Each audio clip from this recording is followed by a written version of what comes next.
유명한 기독교 말에 Man propose, God dispose라는 유명한 말이 있어요. 이제 진인사 대천명이라고도 하죠. 사람은 계획하고 신은 결정한다라는 건데, 그러니까 결국에는 기독교적 사상에서 인간의 통제력이라는 것은 어느 정도까지는 인간의 몫이고 결국 결과는 신에게 따른다라는 게 거의 기독교의 기본 사상이나 마찬가지고 종교의 기본 베이스기도 하죠. 그러니까 자세히 보면은 영수는 독실한 기독교라고 자신을 말하고 있지만 내면 무의식의 깊은 곳에는 도전을 하고 있는 거예요. 자신의 통제에 대한 도전을 남의 통제력으로 지금 표현하고 있는 겁니다. 그러니까 영수가 제3의 입장에서는 영수의 입장도 이해가 갑니다. 영수는 자신의 통제력을 종교로 덮어 씌워버렸는데, 사실 제가 이거 쎄하다고 처음 말씀드렸던 게 있죠. 영수가 처음에 영숙이랑 데이트할 때 자신의 외할머니 이야기를 하면서 종교 이야기를 꺼냈는데, 자신의 외할머니가 예수를 믿기 전에 사람이 되어라라고 했다고 했죠. 근데 거기서 제가 쎄한 포인트 바로 잡아버렸습니다. 결국에는 영수가 아빠가 없이 자랐다는 것은 이제 생각보다 아들이 아빠에게 대항하려고 하는 특성이 있기 때문에, 아빠뿐만 아니라 기성세대에게 도전하려는 아들들의 특성이 있죠. 근데 생각보다 아들들이 키우기가 굉장히 힘들어요. 지금 여자 출연자들도 아들 키우기가 버겁다라고 하면서 눈물 쭉쭉 흘리고 있죠. 그러니까 외할머니뿐만 아니라 영수의 가족이 영수라는 아들을 키우게 되면서 종교를 통제의 관점과 섞어버려가지고 하는 경우가, 이게 미국에서도 굉장히 사회 문제가 많이 되었던 예전의 문제입니다. 그렇게 되면은 자연스럽게 아이가 반항하려 할 때마다, 당연히 아이들은 다 반항하려고 하죠. 그 반항심을 종교로 억누르다 보니까 영수는 아빠한테 반항하려고 했던 그 반항심을 종교에 대한 반항으로 비춰졌기 때문에 계속해서 타인을 통제하려고 든다. 왜냐하면 가족들이 자신을 종교로 통제하려고 했던 것을 굉장히 자기가 그 내면의 무의식 깊은 곳에 의식으로 누르다 보니까 이 강한 통제에 대한 욕구가 엉뚱한 사람에게 지금 발산되고 있는 거다. 그러니까 영수는 사실은 자기가 통제를 할 수 있는, 그 말로 따지면은 자신의 통제력을 벗어난 여자에게만 이끌린다는 거예요.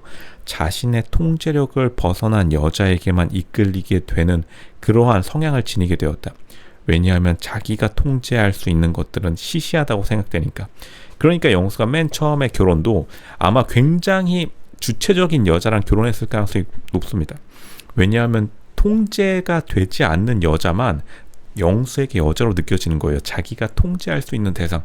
왜냐하면 영수는 살아오면서 자기가 종교에 의해 통제당했기 때문에, 신의 의지로 통제당했기 때문에 자신이 통제할 수 있는 것은 인간이라고 생각하고, 자기가 통제할 수 있는 대상에게만 계속해서 반복적인 성경을 필사한다든지, 아니면은 계속해서 옆에서 교회 같이 갈래요 한다든지, 그러한 식으로 자신의 행동으로 나타나고 있는 것이다. 지금 영숙이 잠시 다른 사람이랑 간 사이에 데이트 시간초를 재는데, 이제 굳이 화장실 따라간 이야기는 하지 않겠습니다. 화장실도 54초 만에 따라갔다라고 제작진이 타이틀 자막을 달아준 이유도, 생각보다 영수가 굉장히 타인에 대한 통제적 욕구를 이 방송 촬영 내내 보여줬을 가능성이 높고, 아마 미방분이 나오면은 영수가 이것 빼고 아마 부지기수로 더 많을 겁니다. 특히나 자기가 지금 끌리고 있는 대상 영숙에게, 영숙이 오히려 천주교였기 때문에 끌린 거예요. 그러니까 영숙이 아무리 영수에게 천주교 말고 기독교 찾아 나서세요, 그러니까 사람들이 커뮤니티에서 맨 처음 이런 말을 했습니다. 기독교는 기독교 내에서 찾아라. 어느 정도 맞는 말인데 영수에게는 그게 안 통하는 거예요. 왜냐하면 영수가 이렇게 독실한 기독교 신자였으면, 교회가 대형 교회 서울, 그리고 시골도 마찬가지고 교회로 갈수록 여초 사회이기 때문에 결국에는 거의 결혼 안 하기가 굉장히 어렵습니다. 15기를 생각하면 되죠. 15기가 거의 진짜 급속도로 교회에서 만나가지고 결혼한 기수로 유명한 15기가 있었는데, 그러니까 어떻게 보면은 지금 영수는 같은 기독교인에게 전혀 매력을 못 느끼는 거예요. 왜냐하면 이미 같은 기독교 여자는 신에 의해서 통제당하고 있으니까 자기가 통제력을 행사할 대상이 없다고 느껴지는 겁니다. 자기가 통제할 수 없는 그러한 것에 거침없는 매력을 느끼는 것이다. 마치 정숙이 여태까지 여자 모범생으로 이화여대 나와서 사법고시 보다가 로스쿨 간 모범생 정숙이 수감자에게 거침없이 끌렸듯이 영수는 자기의 통제 밖을 벗어난 여자들, 천주교, 불교, 무교, 그리고 무슬림, 이슬람, 유대교 아무거나 다 데려오시면 됩니다. 그러한 대상에게만 지금 이성적인 감정을 느끼고 거기서 굉장한 혼란을 느끼고 있기 때문에 영수 제가 이해해 드리겠습니다. 왜냐하면 영수도 이거를 자기가 어쩔 수가 없는 거예요. 자기 스스로 말했죠. 자기가 아빠가 없었기 때문에 자신이 아빠가 되려는 연습을 해보고 싶다. 굉장히 감동적인 스토리입니다. 근데 결국에는 아들이란 존재는 아빠와 아들 간의 그 반항심과 그리고 그 조화를 통해서 사회에 자신의 위치를 찾아가게 되는데 지금 영수는 그러한 과정이 아빠 대신에 종교가 있었기 때문에 그 종교에 거부하면은 바로 부모님 혹은 가족들이 종교에 대한 반항으로 통제의 대상을 종교로 설정했기 때문에 감히 영수는 그 종교, 자신이 믿는 기독교에 반항할 생각을 못하고 여태까지 이 나이가 되도록 자라온 겁니다. 하지만 아들들에게는 무조건적인 반항심이 있고 대한민국 근대사회에서 아들들에 대한 반항심이 결국에는 민주화 운동으로 나타났듯이 자신이 민주화 운동처럼 폭발할 대상이 필요한데 신에게 반항은 차마 못하고 자신이 억눌린 통제감을 다른 대상으로부터 뿜어내려고 하니까 주변 사람들이 다 떠나가고 이걸 쎄함을 바로 느끼고 그냥 런치는 거예요. 영숙이 이러한 쎄한 점을 바로 느껴버렸다.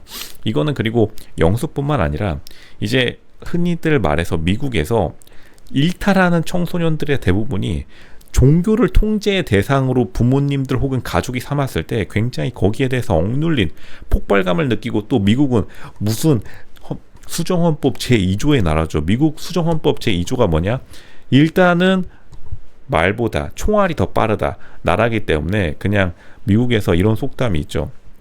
조용히 학교 뒤에서 놀림받던 애가 조용히 가방에서 일단은 검정색 물체 꺼내는 순간 도망쳐라 이런 말이 있는데 실제로 영수에게는 그 내면의 무의식의 그 강력한 반항심이 있는데 그게 해소가 안 된 겁니다. 그거를 자연스럽게 해소하는 게 어떻게 보면 아들이 아빠가 되어가는 과정인데 사실은 영수 스스로도 그걸 알고 있지만서도 자기의 이 억눌린 반항심을 해소할 곳이 없었던 것 왜냐하면 환자에게 화풀이할 수도 없는 노릇이니까요.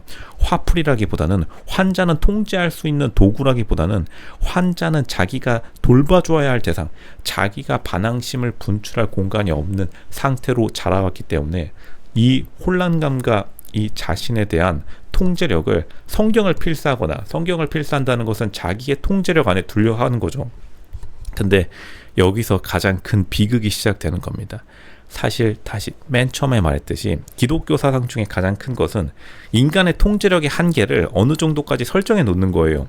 진인사 대천명처럼 사람이 노력하고 신이 결정한다라는 그러한 것에 어떻게 보면 간접적으로 도전하고 있는 겁니다. 결국에는 영수가 모든 것을 자기 통제하에 놓으려는 그러한 자신의 무의식의 심리가 뿜어져 나오고 있으니까 사실은 여기서 상철이나 다른 남자 출연자가 영수에게 재고 있는 거예요. 이거 솔직히 남자들 알겠지만 핀잔 주는 겁니다. 근데 영수가 이걸 알고 있으면서도 다른 남자들이 자기를 저 사람 왜 저러지?